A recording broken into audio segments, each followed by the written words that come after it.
Okay, so can I welcome everybody to this meteorological masterclass that we're putting on jointly with the Royal Meteorological Society and the University of Reading.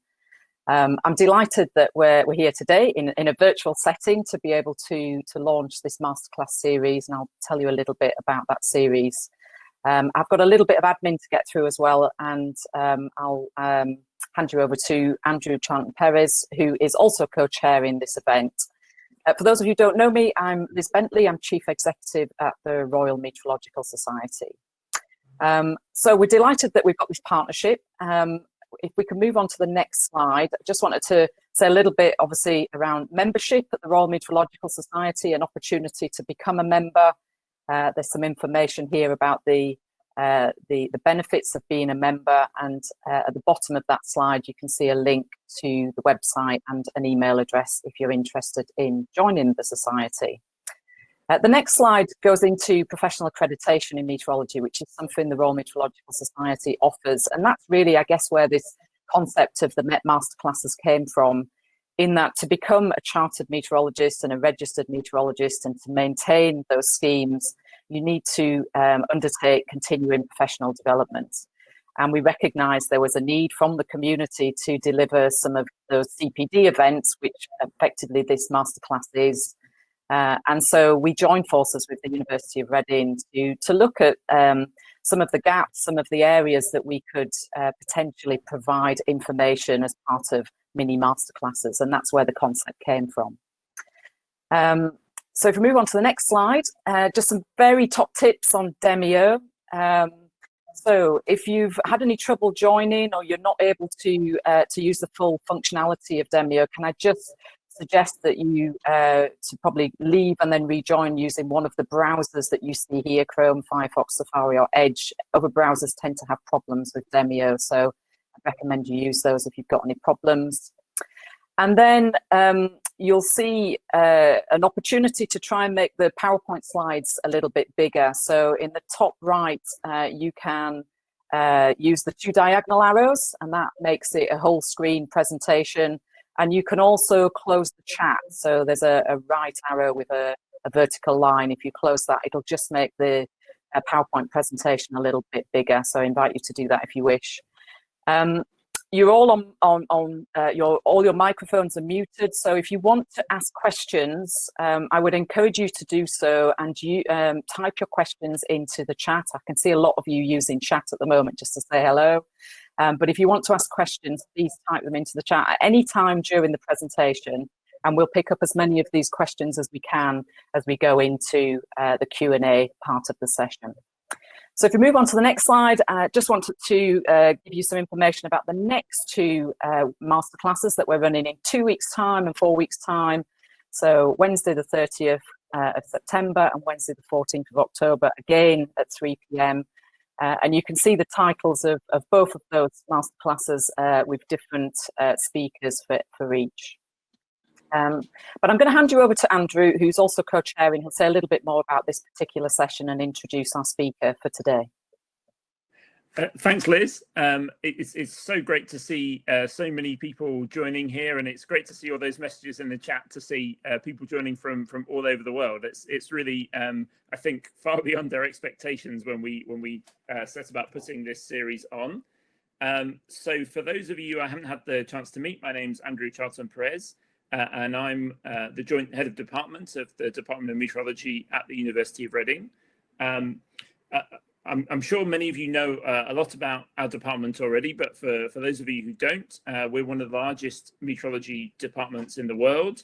And I think we're very proud of the fact that our research covers a huge range of different parts of the atmosphere and ocean and Earth system, and spans timescales from forecasts of hours ahead through to centuries ahead, with obviously lots of work on climate and climate change.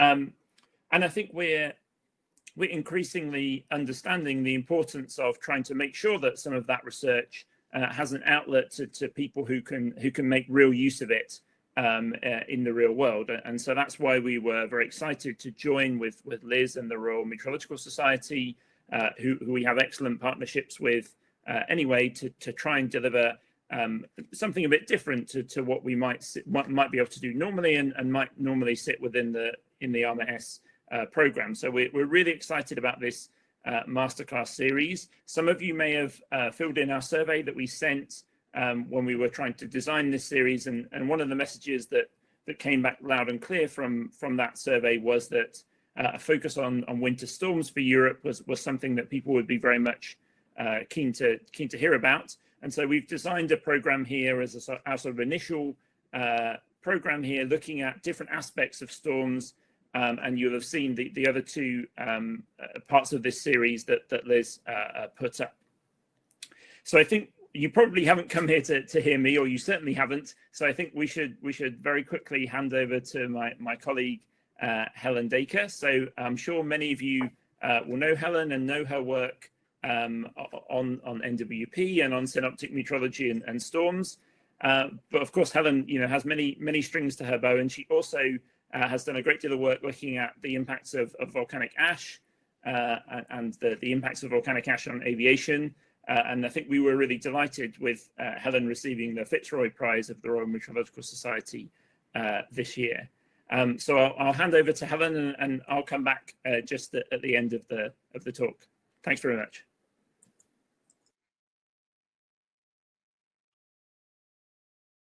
Okay, so hello, and thanks very much for the invitation to present this first seminar in this series on European windstorms.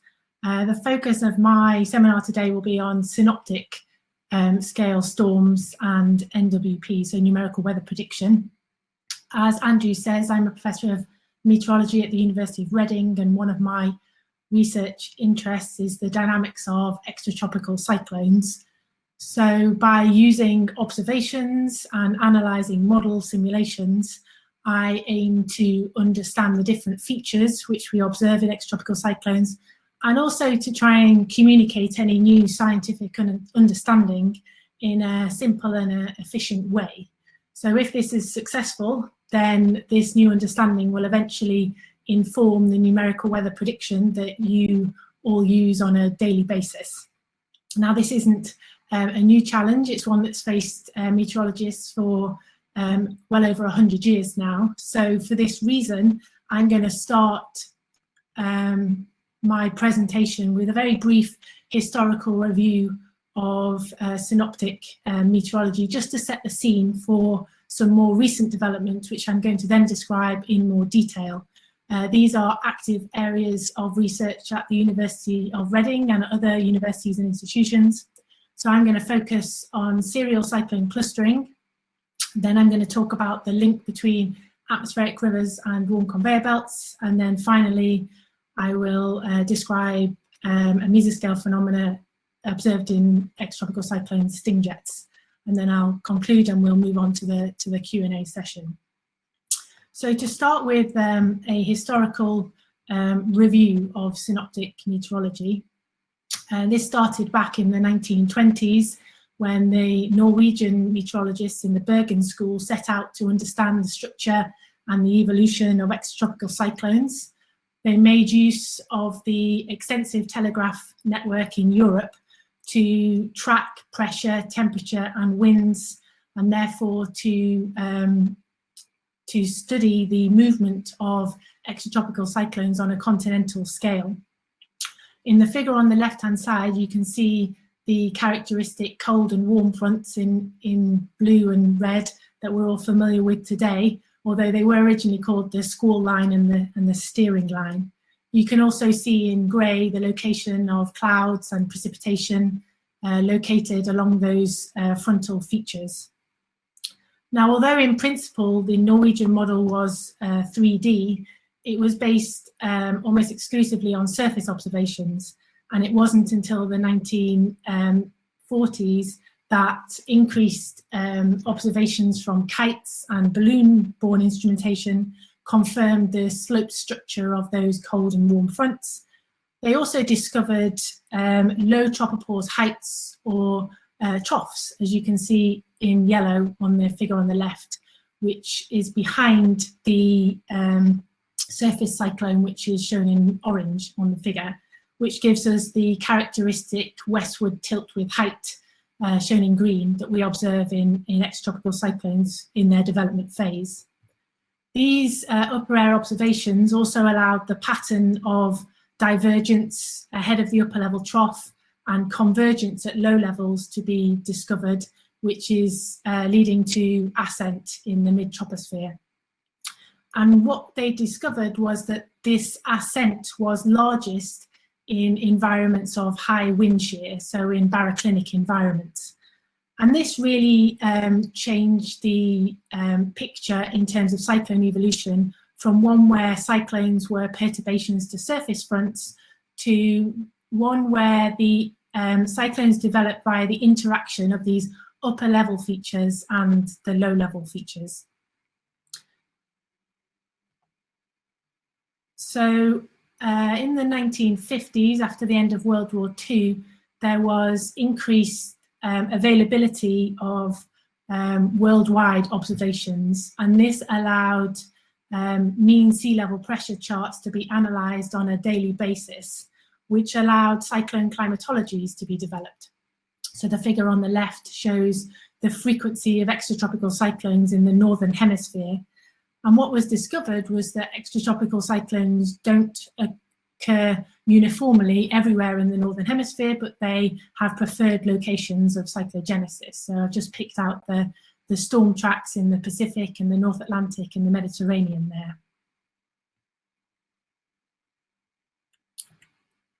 And then when we moved into the 1960s and the 70s, increased upper air observations and also more routine observations of from satellites and from radar allowed us to see the structure of clouds associated with extratropical cyclones and also their precipitation features, which meant that we could start to analyse cyclone relative airstreams. So on the left-hand side here, you see an airstream shown in yellow, which is descending from the upper troposphere down towards the surface. This is known as the dry intrusion and is responsible for the cloud-free area that you see spiralling into the centre of the cyclone, forming the dry slot.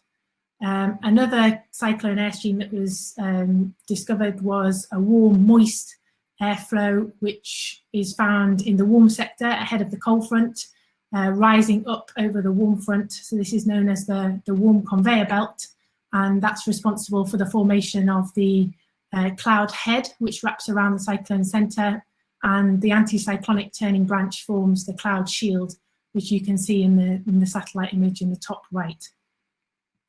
Now, since then, refinements have been made to all of these conceptual models, and huge advances in computational capabilities have led to the discovery of mesoscale structures.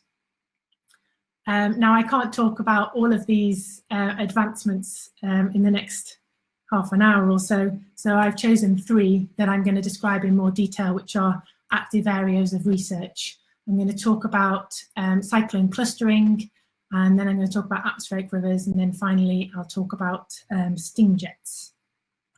So to begin with, cyclone clustering, or more specifically, I'm going to talk about serial cyclone clustering. So this is the passage of multiple cyclones over a fixed location in a given time period. And the passage of multiple cyclones can lead to very high precipitation totals and also to accumulated wind damage.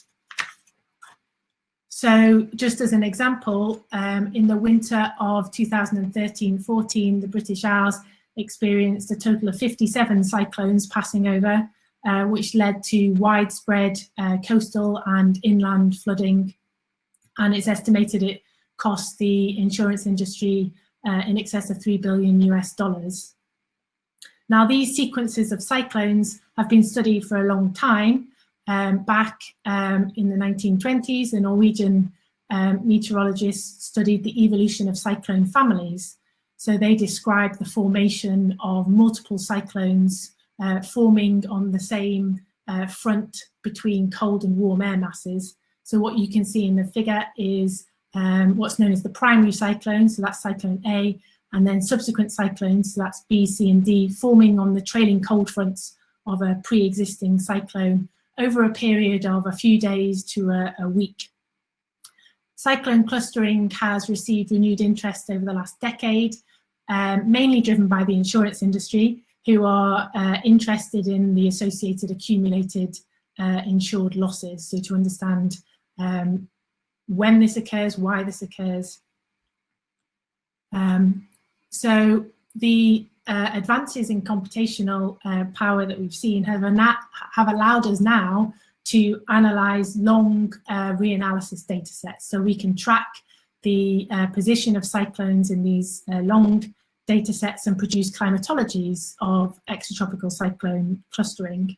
Several studies have looked at cyclone clustering in the North Atlantic in particular, and what they found is that at the entrance of the North Atlantic storm track, so shown in blue here, what we experience is regular cyclone passages, so cyclones passing over every 4 or 5 days.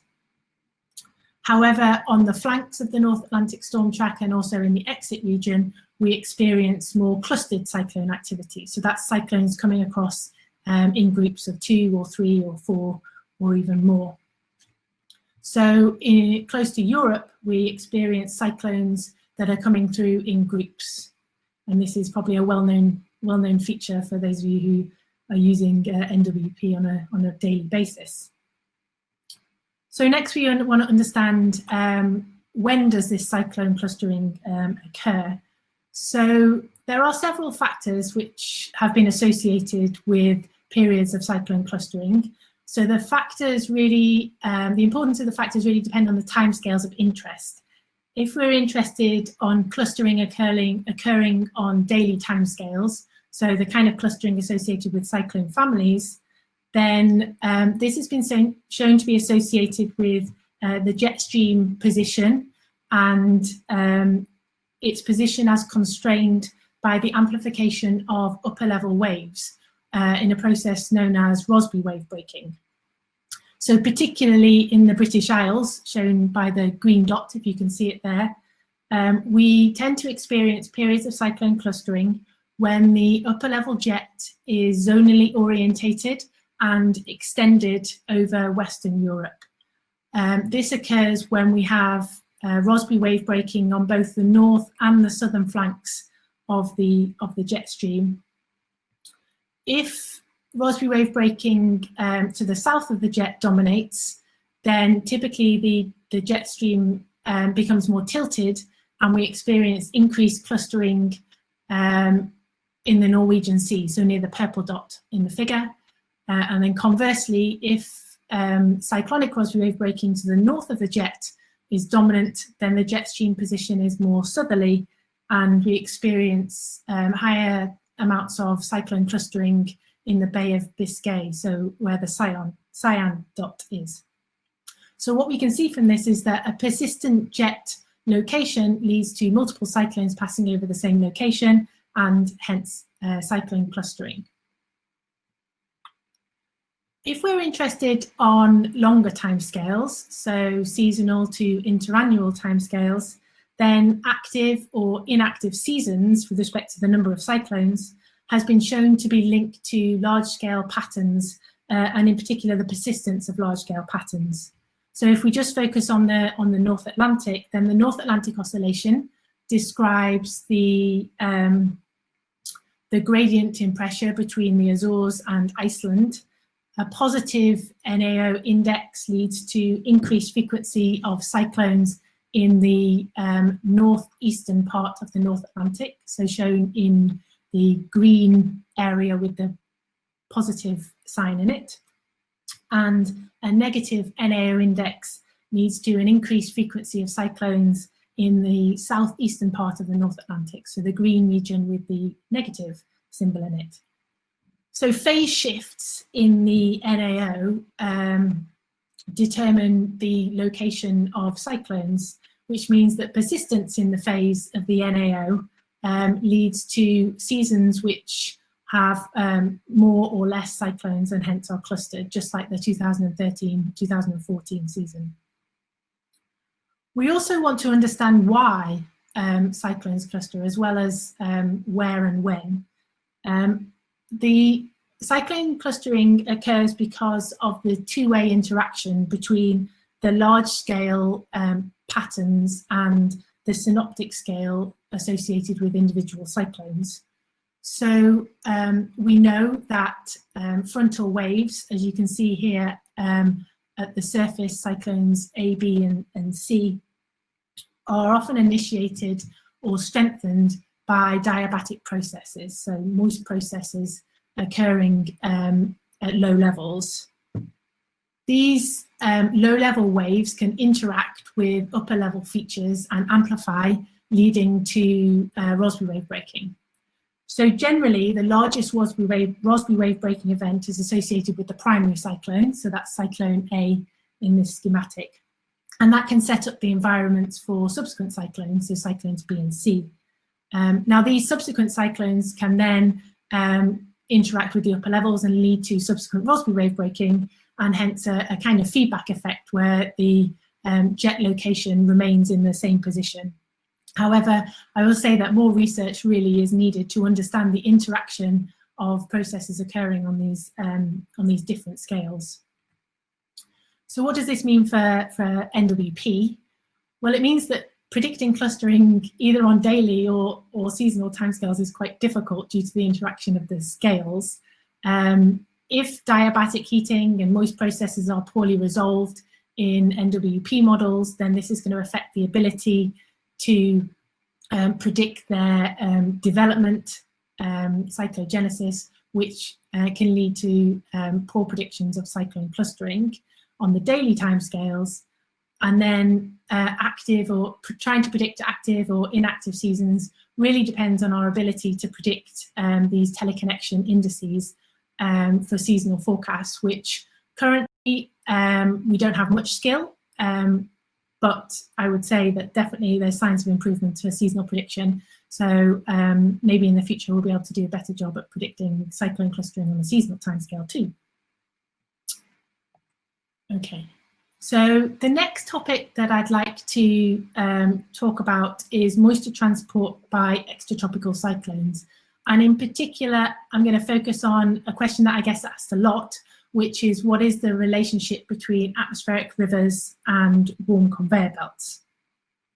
Several forecast centres have developed new products such as ECMWF. This is their Extreme Forecast Index. On the left-hand side is their index for water vapour flux. So this is the horizontal flux of water vapour, and this is being developed to complement their existing forecasts for precipitation, which is shown on the right. So this Extreme Forecast Index for the water vapour flux is based on the concept of atmospheric rivers. So if you haven't heard that term before, then what are atmospheric rivers? Well, they are long and narrow corridors of horizontal water vapour transport. They're really easily picked out in satellite images of total column water vapour, especially if they're animated, which this one isn't. But I've shown in red these filaments of high total column water vapour, which extend out from the subtropics into the extratropics. Excuse me.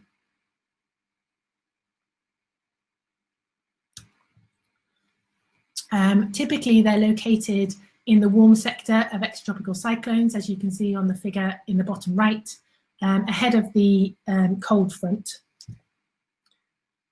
where specific humidity and wind speeds are high throughout the depth of the atmosphere. Just to remind you about warm conveyor belts, what are they? They're cyclone relative airstreams.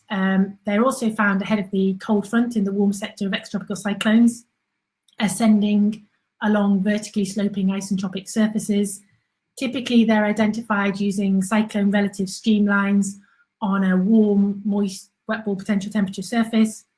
So unlike the Earth relative atmospheric rivers, warm conveyor belts are cyclone relative airflows, which means that they're defined in the frame of reference of the extratropical cyclone, and they move with the extratropical cyclone. So because atmospheric rivers are defined in an Earth relative framework and warm conveyor belts are defined in a cyclone relative framework, this makes it quite difficult to answer that question, what's the relationship between them? Of course, spatial overlap does exist between atmospheric rivers and warm conveyor belts, but it's also possible for an atmospheric river to exist without the presence of a warm conveyor belt, because an atmospheric river can be a quasi-stationary feature, whereas a warm conveyor belt, by definition, moves with the poleward propagating cyclone. It's also possible for new cyclones and warm conveyor belts to form near a pre-existing atmospheric river, and the cyclone airflows associated with that new cyclone will further enhance the atmospheric river, so the horizontal moisture flux. It's often stated in the literature and elsewhere that the moisture from an atmospheric river feeds into the base of a warm conveyor belt. Now, this can only be true if the propagation velocity of the cyclone is equal to or less than the velocity of the pre-cold front jet, which often isn't the case for extratropical cyclones. So how are they related? Well, if we consider an extratropical cyclone which was generated in the East Atlantic, just to the west of the UK, the central image here shows the UK Met Office synoptic chart. The cyclone is at the centre, showing the positions of the front and also the mean sea level pressure isobars. As you can see, the system has already occluded, and there's very strong winds shown by the packed isobars in the warm sector. On the right-hand side is the EUMETSAT infrared satellite image at the same time, showing the cloud head wrapping around the cyclone centre.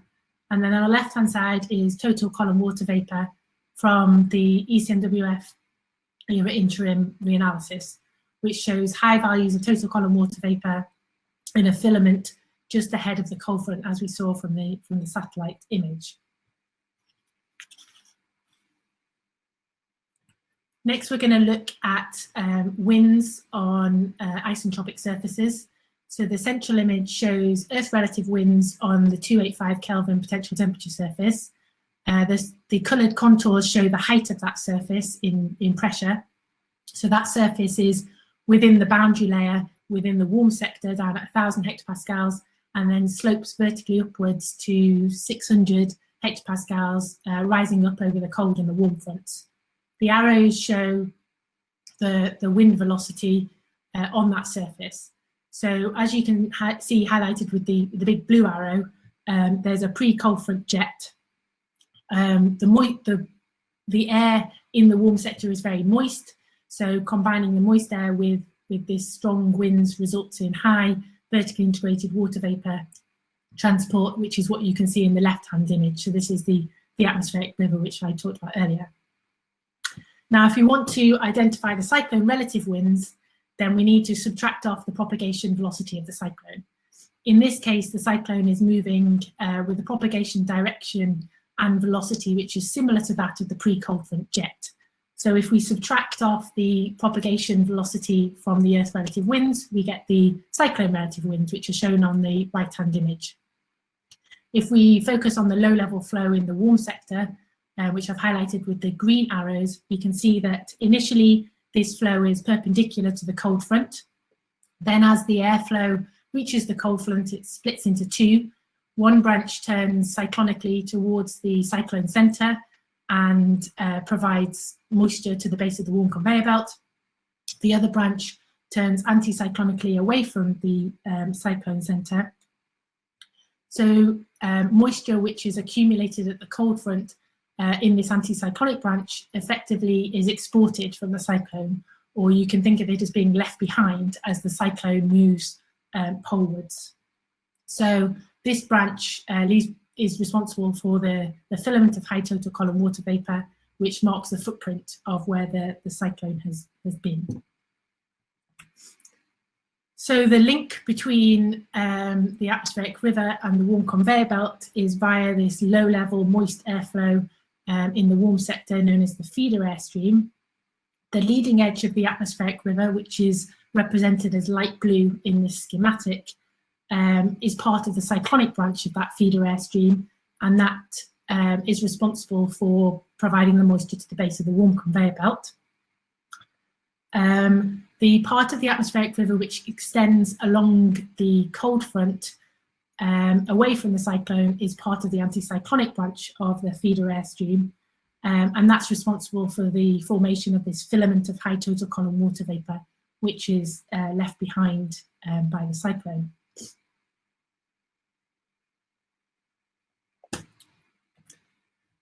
So what does this mean for NWP? Well, both atmospheric rivers and warm conveyor belts have been linked to precipitation and flooding. Again, flooding is difficult to predict due to the interaction of the different spatial scales. However, these new products highlight the large-scale horizontal water vapor flux. So they set the scene and highlight the synoptic context for flooding events. Because they're large scale, they're relatively easy to predict, and therefore they can be used, 10 days, 2 weeks in advance to get a feel for high impact events. However, what they won't do is they won't tell you where it's going to rain. For that, you need a mechanism for ascent. So that can either be slow ascent in the warm conveyor belt, or can be rather rapid ascent due to the interaction of the low-level moist flow with orography. Of course, those ascent rates, especially rapid ascent, can depend on the resolution of the underlying surface features in the NWP models. And also, the formation of precipitation is due to small-scale microphysical processes, so processes like collision and coalescence, and they need to be parameterized in microphysics schemes. So if they are not resolved or they're poorly parameterized, then again, this can lead to forecasting issues. The final topic that I want to discuss is sting jets. So I'm pretty sure you'll have heard of these. They're mesoscale cyclone airflows, strong winds, which occur in extratropical cyclones and lead to really severe damage at the surface. They were first recorded by Keith Browning, who was studying the Great Storm of 1987, which led to uprooting of 15 million trees and 22 deaths. The term sting jet has been widely accepted in the meteorological literature, and it's even finding its way into TV forecasts and also appearing in the media. So what is a sting jet? Well, as I said, it's a mesoscale cyclone relative airflow. This schematic shows the position of the sting jet relative to other cyclone relative airflows. So in purple, we see the sting jet, in red, we see the warm conveyor belt, and in blue is the cold conveyor belt. So the sting jet in purple originates within the cloud head of an extratropical cyclone above the cold conveyor belt, and then it descends and accelerates as it leaves the cloud head and enters the frontal fracture region, and results in a distinct maxima of winds, which can then make its way down to the surface, leading to those damaging, leading to large wind damage. The fact that sting jets are very transient, they just last a few hours, means that they can be both difficult to observe and difficult to predict. And the fact that they are very small scale, so mesoscale, also makes it difficult to predict sting jets. So how do we identify them? Well, one feature which is common, which appears to be common to extratropical cyclones which produce a sting jet, is the presence of clear bands within the cloud head.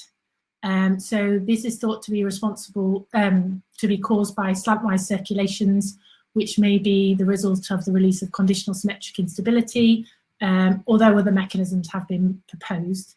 On the left-hand side, you can see a satellite image of windstorm Tinny, and on the right-hand side is a model simulation of windstorm Tinny.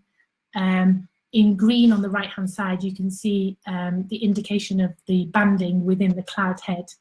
And I think this is the presence of banding in the cloud head of extratropical cyclones is being used as a nowcasting indicator for potential sting jets. So how do we identify them?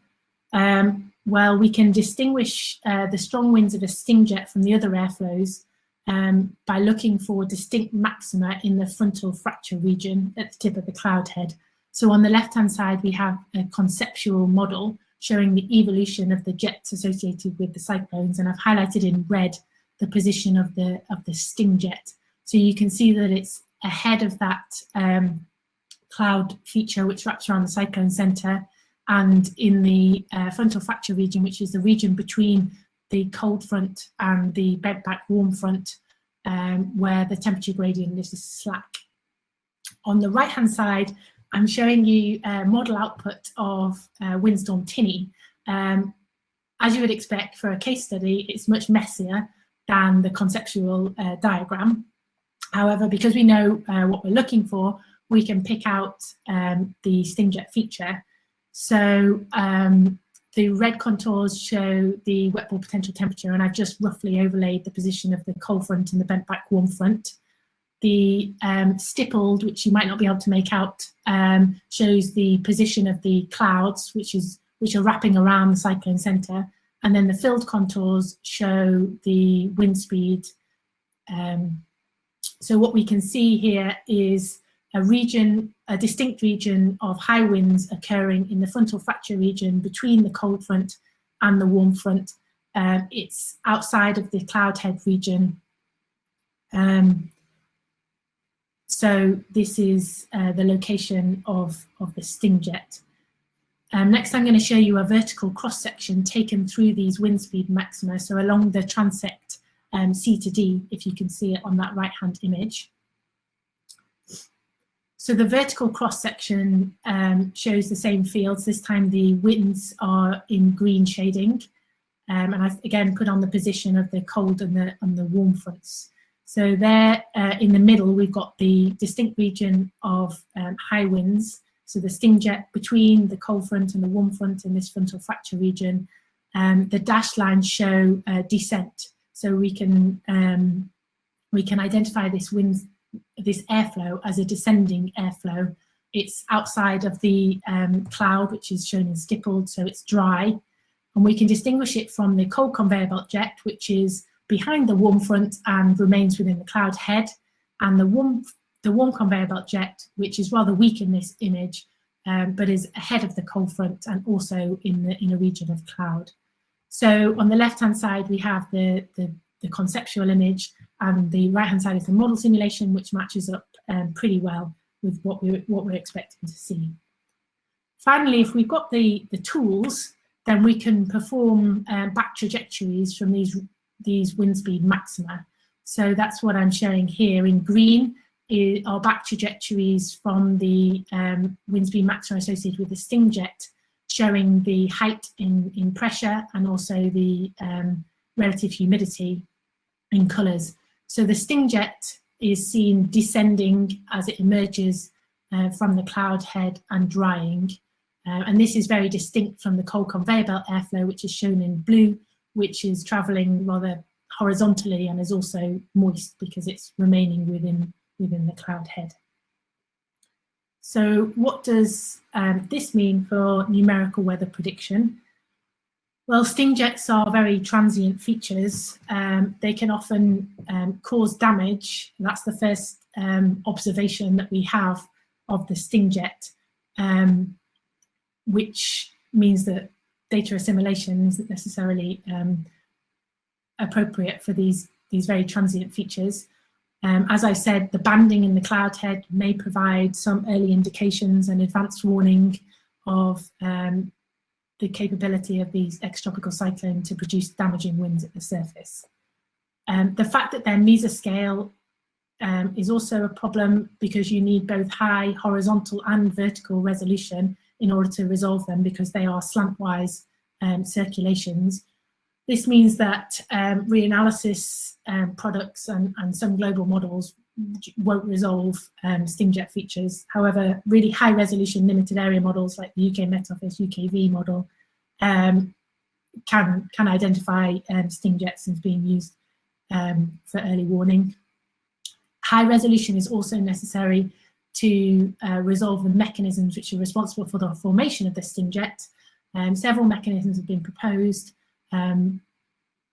if these mechanisms are poorly resolved in a coarse resolution model, then it can result in a poor prediction of steam jet. So what I've tried to do is highlight 3 areas of research which is active in synoptic meteorology: serial cyclone clustering, the link between atmospheric rivers and warm conveyor belts, and then finally sting jets.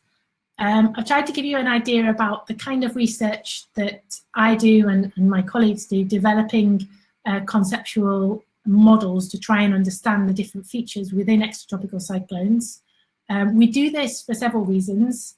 Firstly, to try and identify generic features in extratropical cyclones, and then communicate them in a simple way. And hopefully some of these conceptual diagrams will be useful to you to describe dynamics to your users. Conceptual models are also helpful for identifying features in quite detailed and complex and noisy observations or model output. As I tried to show with Windstorm Tinny, we can pick out features even though the model output is very complex. Thirdly, if there are no observations available, then we can use our understanding of extratropical cyclones to maybe provide some additional information when observations aren't available, or when we're trying to predict and forecast things which the models just can't capture, either due to the fact that the resolution of the models is too low to resolve the features, or because they rely on the parameterization of physical processes in the model, and either they're not represented well or they're not understood well enough to be able to be parameterized. So that's all. Hope you found this first seminar, CPD seminar, interesting. And I've had the chat close, but I hope there's some questions for me. Thank you very much. Thanks very much, Helen. So nobody else has their mic open, so I'm going to clap on everyone's behalf, but I'm sure everyone will want to add some applause in the chat.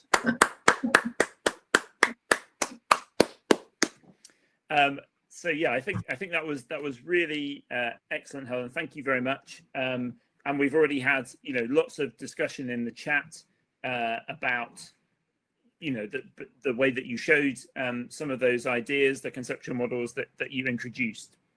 And there'll be lots of chance to ask some questions in a moment.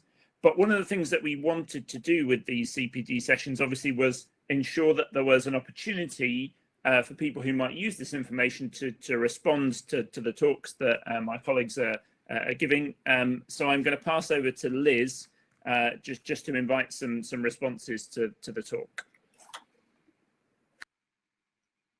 Yeah, so as you said, we've got a couple of operational meteorologists who we've invited to say a few words, really, to put what Helen has presented into context of the work that they do and how it impacts on the NWP that they look at and the products that they're producing. So I'm delighted. We've got 2 operational meteorologists here today, and I'll introduce first of all Byron Drew. And Byron is the head of Metro Weather based in the UK. And Byron is a professional meteorologist. He's got a broad experience in forecasting for the energy sector, agriculture, retail, and the broadcast industry as well. He's accredited as a registered meteorologist. He's also a fellow of the Royal Meteorological Society. So he's here. I've invited Byron really just to say a few words, to put it into context, I guess, how this science is used in operational context. So over to you, Byron. Yeah, thanks very much, Liz. I think from my side, of course, I would never aim to sort of move into the murky waters that Helen presented there and comment on that. I think for me, the most interesting thing about the conversation, and something that Helen and I caught up with previously, was on the link between the kind of scientific conceptual models that are going on in the University of Reading and elsewhere, and how that is feeding into the numerical weather prediction that we actually use day to day. Now, Helen's actually put in a lot of the things that I'd asked her about when we looked at it last week. But I think from my side, the big question, I guess it's a question back to Helen, actually, It was about the atmospheric rivers. And I guess maybe she'll speak about it in a little bit. But what I was really interested in was one of the points you mentioned about how well the synoptic scale features were picked up in a lot of the NWP. But the fact is that the local scale features, things like flooding, then still need to be resolved. And I guess for me, that was the really interesting part, was understanding how, as meteorologists, we can use this, this fairly fascinating science that Helen was introducing, but actually add either a human element or some other kind of post-processing to turn that into really valuable local scale products. Same thing with the Stingjet. I see there's some of the questions that will be introduced in a minute. How far in advance do we see the banding, and a couple of other questions like that really turn it from a conceptual model into a very useful sort of local scale feature. But I think I didn't have too much to add. That was the only point that I really wanted to flag, was the fact that for me, the really fascinating part of that science is how we kind of get to the edge of our predictability boundary and start to add human influence to turn that conceptual model into something that we can actually use to deliver value to customers and make money, frankly. So that was all from my side, Liz. Not a huge amount to add. Should I hand over back to Liz? And thank you, Byron. So I'll just introduce, if you can stay on, Byron. I'm also going to introduce Will Lang, who is a forecaster, an operational forecaster from the Met Office. He's actually been Deputy Chief Forecaster, Chief of Hydrometeorology, as well at the Met Office. He's currently the head of the Met Office's Civil Contingency Team, and so has responsibility for the warning service for public and for government. But he still spends part of his time sat on the benches as Deputy Chief. Will is chair of the Royal Met Society's accreditation board. He's also a chartered meteorologist and a fellow of the Royal Met Society. So similar, I guess, question to you, Will, really just to understand, to put the context of that presentation into kind of how you would use it as an operational meteorologist. Thanks, Liz. Hi, everyone. Thank you, Helen, for that excellent presentation. And for me, what came across so strongly was that real importance of conceptual models. Yes, we all know the NWP is crucial. It's improving all of the time, but that ability to step back from the data and to think, what are the models and the observations actually telling us, to interpret that, that's always going to be vital, I think. And really, that's how we approach warnings. It's about trying to assess risk.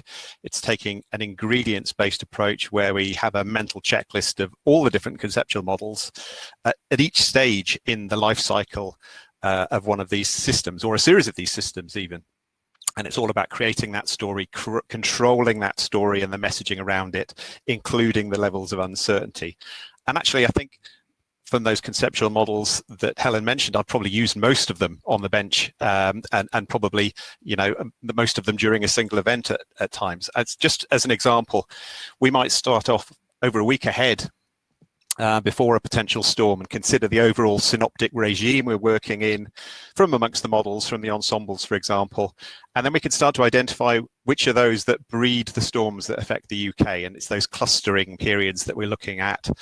Again, it's that kind of loaded gun setup, looking back at Helen's graphic, which you have a very strong jet, say 200 knots, zonally, pointing straight at the UK, with us in the left exit, the main development region. So that's the kind of thing that sets off the alarm bells for us. And then we can start to flag it up. A stormy spell, that might be through the media, but certainly get some message out to the public and to emergency responders, even ahead of any warnings. And then that really sets the scene for warning as signals for a specific event, a particular storm emerge. We might not be able to pick out any details, but there are a few occasions where we've been able to put out a warning at very long lead time, indeed a naming 5 to 6 days in advance. And that's what we did with some of the storms earlier this year, Kira and Dennis. Some of you remember we did a warning for the whole of the UK for Kira that looked like a rabbit.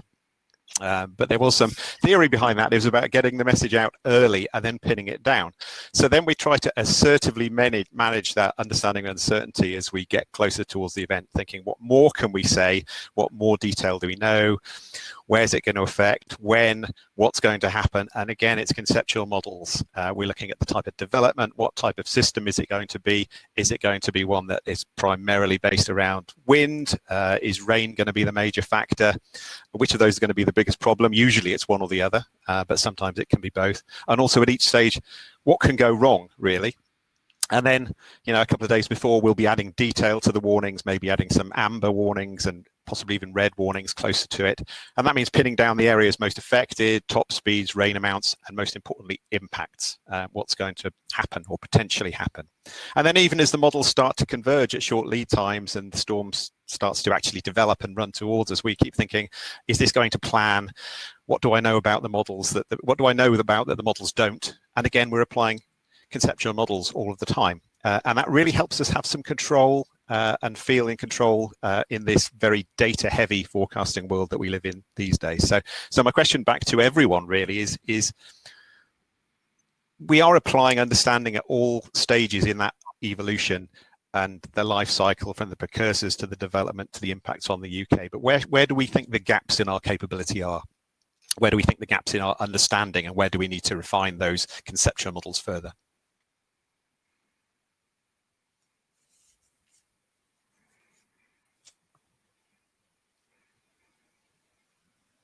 Going to move into the Q&A session now. We've got a few questions in the chat, which I'll run through. But if you have any other further questions for either Helen or even Will and Byron, there may be more kind of operational questions that you want to ask. Can I ask you to type them in the chat as we start to move into Q&A? So you'll see here the slide. Obviously, if you want to add any questions, please type it in the chat, and we will we'll come to them during the course of the rest of the session. So I'm going to switch off my camera, but I'll ask Helen and Byron to switch theirs on. To the first question, which is from Nigel. So Nigel asked, this was regarding the cyclone clustering part of the talk, Helen. So when you referred to the early timescales, you talked about Rossby wave breaking, and he's asking, are these waves also baroclinic? Yeah, so you can obviously get a barotropic system, but that tends to be more towards the end of the cyclone development. When it's in its developing stages, when you're getting this kind of mutual amplification between the waves at low levels and the waves at upper levels, that's when we see the baroclinic development of the extratropical cyclone. So it's the kind of upper level waves, this Rossby waves, which start to grow and then eventually overturn, is the result of this interaction between what's going on at low levels and what's going on at upper levels. Great, thank you, Helen. So we have a question here from Andrea, and this is so this was to do with the sting jet, and you mentioned the dry intrusion. Does this equate to a dry conveyor belt in the conceptual model? Yeah, exactly. I mean, there's lots of different terminology around the different airflows, but yeah, dry intrusion, dry conveyor belt, I guess they're used interchangeably in the literature. They're the same thing, yeah. Great, thank you. Next question is from Andy. So again, to do with sting jets, does the likelihood of sting jet formation vary over the ocean versus over the land? That's a very good question, and I'm not an expert, so I'm not sure I know the answer to that, or I'm not sure we even know the answer to that. The formation mechanisms for a sting jet involve either conditional symmetric instability, which will depend on whether the airflow is moist or not.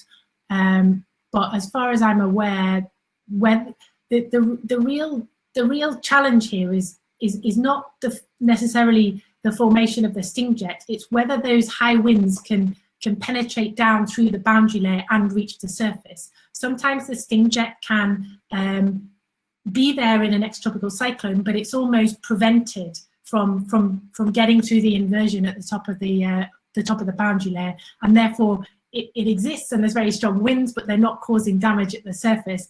And I wonder whether that mechanism may depend on the underlying surface, so whether the boundary layer is more stable or not, but to be honest, I don't think I know the answer. Okay, thanks, Helen. Will, I don't know if you have anything to add to that.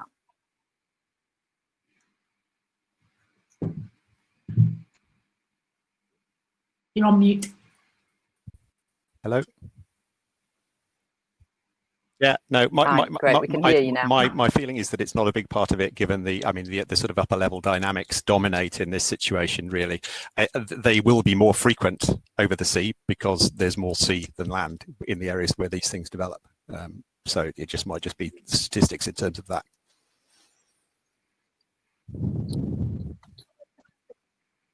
Can I ask a question relating to that? Is verification of sting jets post-event, how easy is it to verify that they actually happened? Particularly if they are happening over the ocean on a readily basis.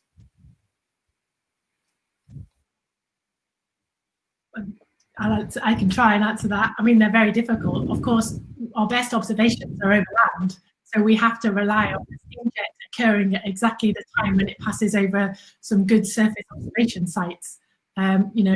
Most of the cyclones are occurring out in the North Atlantic where we don't have good surface observations, so the chance of capturing a very small scale transient feature passing over an observation site is quite small. So to date, most of the verification has been done on case studies. So we have a handful of case studies which have been modelled extensively and verified by observations, but we don't have any climatology of sting jets. We have no way of knowing if it's right, and also you need very high resolution models to be able to produce, simulate lots and lots of cyclones and work out, how many cyclones are likely to have a sting jet. I know there's been some work going on looking at sting jet precursors. So these are things which are easier to resolve at coarser resolution and have been found to be associated with sting jets, but it's not the sting jet itself that's being identified there. It's the kind of mechanism which might form a sting jet.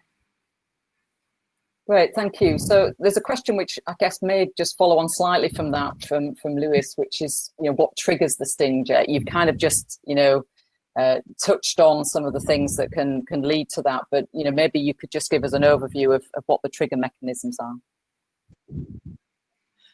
There's several mechanisms which have been proposed. A couple of years ago, some colleagues of mine, Peter Clark and Sue Gray, wrote a really great review paper on sting jets in which they describe in detail all the different mechanisms, and they deliberately didn't include the mechanism in the definition of a sting jet because we don't yet know what mechanism dominates or whether different mechanisms can dominate in different factors. So I think if I go forward, there you go, on the references, the top one there actually, sting jets and cyclones, the review, I would definitely recommend that that's a good read in order to understand, all of these different factors. And I think these slides will be available on the Royal Met website so that people can pick up these references if they need that information. Great, thanks, Helen. So we have a question from Adam, still on sting jets. It's to do with the banding in the sting jet, and will all cyclones with banding have a sting jet, or is it just a probability it might increase the chance of a sting jet happening? Have you got any statistics, I guess, and percentages of times it happens? Are the case studies starting to show any of that? Yeah, again, it's a numbers game. Yeah. In the case studies that have been looked at, a lot of them do have banding in the cloud head, which is seen as a signature of sting jets because of their mechanism. So via this slantwise circulation and the fact that these jets are accelerating and drying out as they leave the cloud head. So again, it's an association. A lot of the cyclones which have been studied have exhibited that feature, but I'm not aware of the converse study where we might look for banding first and then see if there's a sting jet. It's a kind of one-sided test. We've looked for sting jets and noticed banding rather than look for banding and tested for sting jets because we just don't have the numbers yet to be able to do that. Great, thank you. So on a similar theme, so this is the type of satellite imagery that might show that cloud banding. Do you find visible imagery or infrared images the better imagery to look at to look for that banding? Well, I mean, it's visible in both visible. It's visible. You can identify it in both visible and infrared. Of course, the infrared has the advantage that it doesn't matter if it's day or night. So typically, when we're comparing to outgoing long wave radiation, which is the model equivalent, I suppose, then infrared satellite imagery is used, but visible imagery is, you should be able to identify it then. Great, thank you. So we have a question from John, and this is looking at operational satellite imagery and whether satellite imagery is used for conceptual models for surface winds. Is that based on satellite imagery?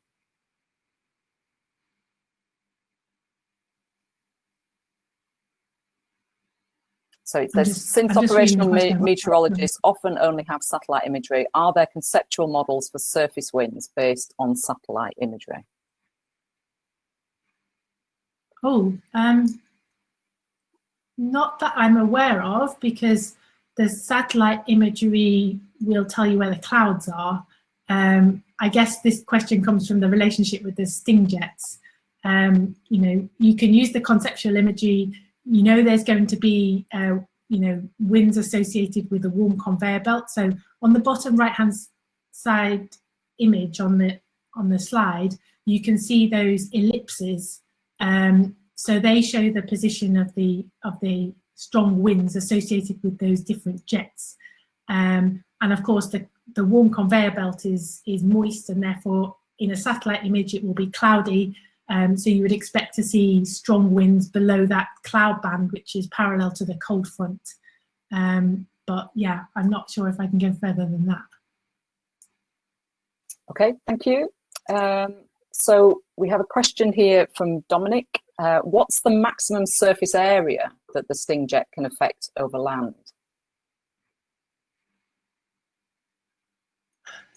I don't know the answer. I can make a stab. I mean, it really depends on how long the sting jet exists for and how fast the cyclone's moving. Obviously, if the cyclone's very slow moving and the sting jet is long lived, that's when you're going to have the maximum impact at the surface. If the cyclone's moving very fast or the sting jet's very short lived, then the impact at the surface is going to be much smaller. I don't know if there's a kind of forecaster perspective on that answer, Will?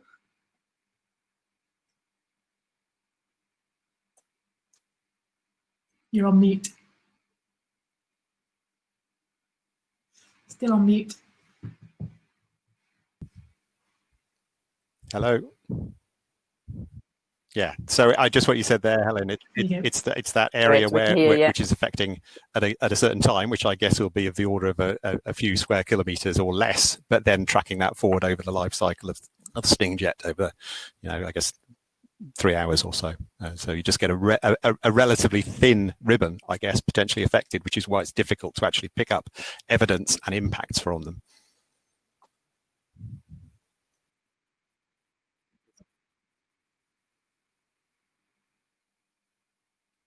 Great, thank you. So we've got a question here on atmospheric rivers. Can global NWP models depict atmospheric rivers? Yes, I guess is the answer. I mean, they're synoptic scale features. As you saw, well, I don't have a scale on the schematic. You know, atmospheric rivers extend over, you know, a couple of thousand kilometers. They're very large scale and extensive. So, you know, global NWP models can resolve them very well. Yeah. What about local? And that's often. What about local models? So finer scale models, are they actually able to pick up any of the more local detail? So, I mean, this kind of relates to what Byron asked earlier about, you know, the timescales for forecasting of these things. I don't know, but I presume that the operational forecast centers are producing these horizontal water vapor flux products because they give you potentially a longer lead time warning for when a flooding event might occur. So if you can see, you know, 2 weeks in advance that there's going to, you know, it's predicted that there's going to be a cyclone which is, you know, carrying a lot of moisture because the horizontal water vapor flux, you can use a global model to make that forecast. And then closer to the time, you would use a higher resolution forecast to give you the details of where the high precipitation is going to occur. So that they kind of work together. The low resolution global forecast can capture the larger scale and give you, you know, an indicator that a high impact event is gonna happen. But then as you get closer to the time, you want to know what's the precipitation intensity going to be and what's the precipitation accumulation going to be and where exactly is it going to fall. So is it going to fall in this catchment or this catchment and therefore lead to flooding or not? And that's when the high resolution helps, because you're resolving orography at much greater detail, and you know, you might get the winds more accurately, and if you've got precipitation falling and there's some wind drift, it can fall into a different catchment. So flooding is very sensitive to these kind of details, which is why the kind of combination of the horizontal water vapor flux and the precipitation forecasting is necessary, I think. I don't know, Byron, do you want to come in here? Because this was obviously a point that you raised a moment ago. Yeah, please. Although I don't think I have the answers, but hopefully I have a good question, and maybe that's as valuable. But I guess it was maybe for Will, and the question that I had, and something that I think we often consider when we're looking at the medium time scale, so 10 to 15 days out. I guess I'm imagining in a world where we're getting the global NWP predictions, picking up the potential for this atmospheric river potentially pushing a huge amount of moisture into an area. Would it be fair to say that the global models are likely to probably quite severely undercook the rainfall event? So you can imagine it won't be picking up the moisture advection in the surface levels, and it won't quite have the orography right, but it's showing rain in that area, and there's going to be this big conveyor belt. Yeah, Would it be fair to say operationally that you might assume, although there's some details to be resolved with the shorter term models, that actually with that big atmospheric river, there's going to be a lot more rain.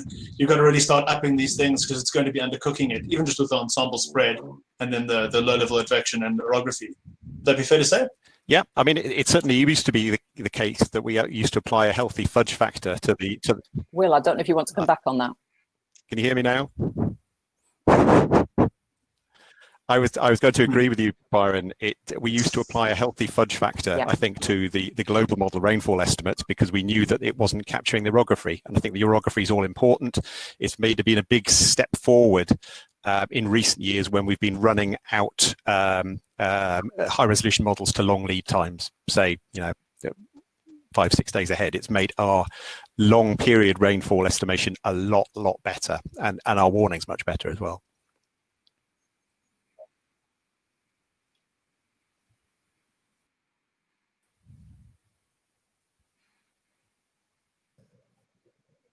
Brilliant. Great, thank you. Helen, anything you'd want to comment on that, on the gap between the two timescale models? Yeah, I'd like to say a little bit more about the interaction of the scales, because the horizontal moisture flux, as I said, it tells you if there's a supply of moisture, but converting that into precipitation requires ascent and microphysics, and often in the UK, I think a lot of our heaviest precipitation events occur when we have moisture which is forming precipitation as it ascends in a warm conveyor belt. So it's kind of frontal precipitation, which tends to be rather light, drizzle falling. But if that then falls into an orographic cloud, which is being generated by ascent as air flows up over a small hill, as we have in the UK, then you can get something called the cedar feeder mechanism. I'm not sure if you've heard of that, but basically you've got kind of drizzle which falls through an orographically generated cloud, and then all of a sudden your drizzle droplets grow massively. It's really efficient, and you can enhance your precipitation rates massively via this process. So in order to resolve that process, you do need a very high resolution model. So I guess what I'm saying is that the kind of large scale can be captured by the global models, the warm conveyor belt ascent and the lighter precipitation, but capturing exactly where those really heavy precipitation events is going to occur requires you to resolve these smaller scale processes like the cedar feeder, which can just exponentially enhance the precipitation rates which you observe at the surface.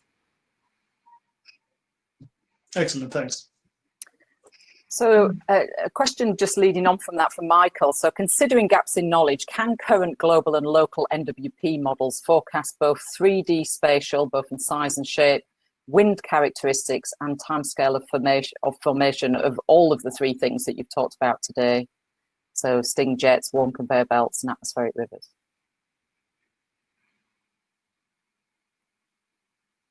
Okay. So the warm conveyor belt and the atmospheric river, these are synoptic scale features, which can be captured by, I think the Met Office global model is 10 kilometers now, I think. Sting jets, as I said, they require both high horizontal and vertical resolution, and lots of the global models are reaching the horizontal resolution necessary, perhaps to resolve them, but the vertical resolution, I'm not sure is quite there yet for resolving the sting jets. The other thing I would say is it's not just about resolving the airflow.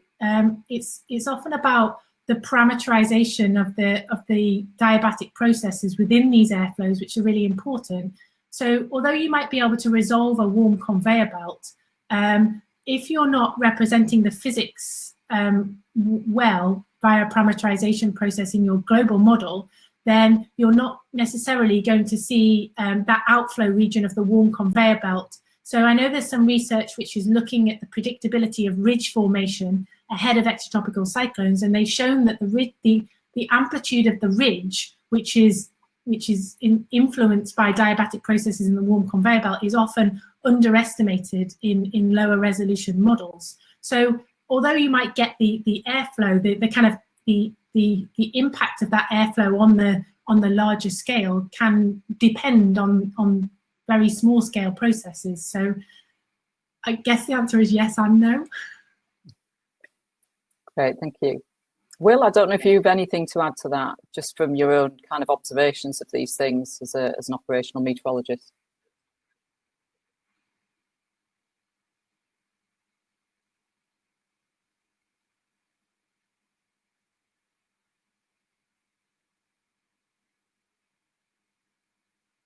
Thank you, Matt. Oh.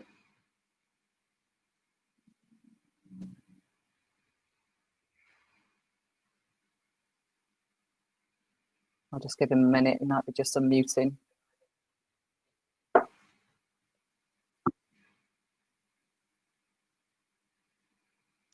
Okay, I'll move on to another question, Helen. So this is with reference to cyclone clustering, and just wondering if there's any you know, higher frequency either during winter or spring. Is there a more dominant season for cyclone clustering? And if there is, I guess an extension from that is why might that happen? Yes, I think cyclone clustering is more frequent in the winter than it is in the summer. It can depend on how you measure cyclone clustering. If you're using an absolute metric, as in, you know, the number of cyclones that pass through in a week, for example, then we have a higher frequency of cyclones in the winter, so therefore you get more clustering in the winter. If you're using a relative metric, so as in compared to the climatology at that location at that time of year, then less so. But yeah, in the winter, I would say generally there's more cyclone clustering than there is in other seasons. Probably because the cyclones are more intense. Great, thank you. There's been a little bit of research. Sorry, carry on. I was just going to follow. There's been a little bit of research which has indicated that intense cyclones are more likely to cluster than weaker cyclones.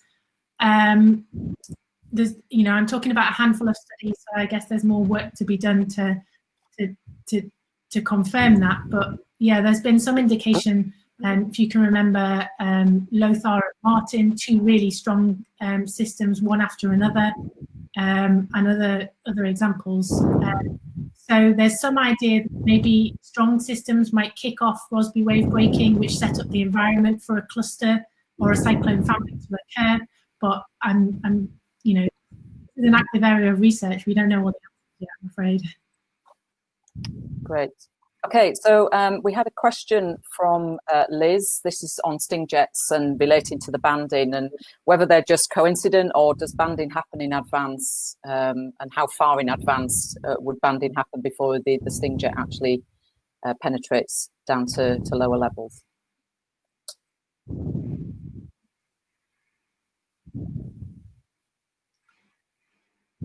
Well, at least from the studies that have been carried out so far, they're suggesting that the banding is a result of the slantwise circulations, and therefore I would suggest that it's not a coincidence.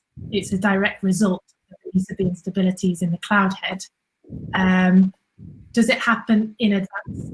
It's probably, you know, the release of the instability and the formation of the sting jet are one and the same thing, so they happen at the same time. When I talked about the fact that banding could be used to enhance maybe some of the warnings that Will puts out, that's because maybe if a model isn't able to resolve it, then you can use the banding to maybe up the warning, or if the banding is observed over the ocean where there aren't any observations, then the banding can be used in a kind of nowcasting sense to say, look out, there might be some really strong winds in the front of the region here. Great, thanks, Helen. So Nigel's followed up with another question, I think relating to his previous question around Rossby wave breaking. So he's asking, are you calling the jet stream Rossby waves? So the jet stream is the region of intense winds which circumnavigates the northern hemisphere. Rossby waves are meanders, global scale meanders in that jet. So no, they're not the same thing. Yeah. Okay, great, thank you. And a final question, which I think probably leads on nicely to one of our next masterclasses in a month's time, but we may want to just touch on it a little bit here. But this is from Antonio. So this is looking at TLC, the tropical like cyclone in the Ionian Sea in Italy. And it's basically, has there been a change in the frequency? Are we likely to see a change in the frequency because of a warming ocean? So it's relating, I guess, to climate change, heating that could cause an intensification in this intense weather phenomena.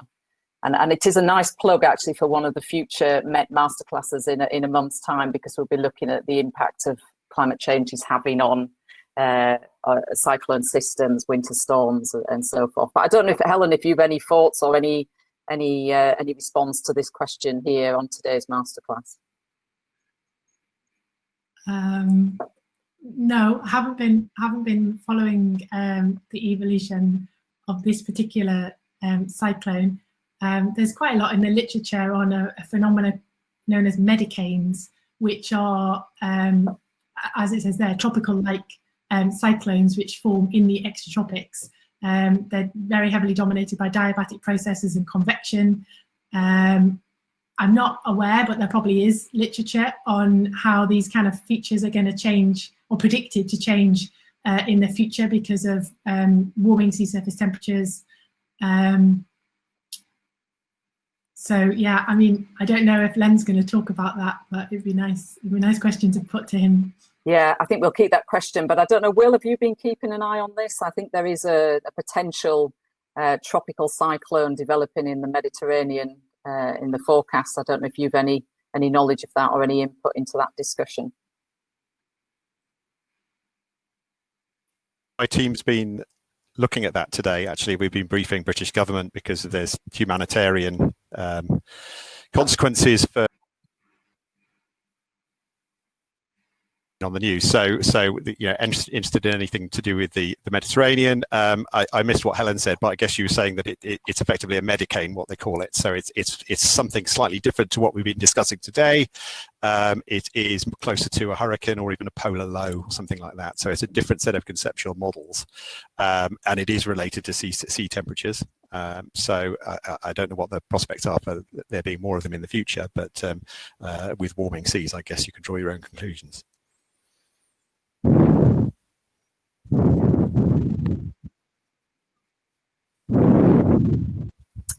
Great, thank you. I'm going to bring the Q&A to a close. What we'll do, if there are any kind of questions that I haven't covered, I think most of them I've now covered on the Q&A that are relevant to this, or at least a question that's covered other questions that are on there. So I think we've covered that off. So just to reiterate what Andrew said earlier, big thank you to Helen, what an excellent presentation, but also to our two operational meteorologists today, Byron and Will, for I think what's been a fascinating afternoon. And I'm just going to hand over now to Andrew, who I think is going to close off this session for today. Thanks, Liz. Yep, so I guess I didn't want to a huge amount more than that.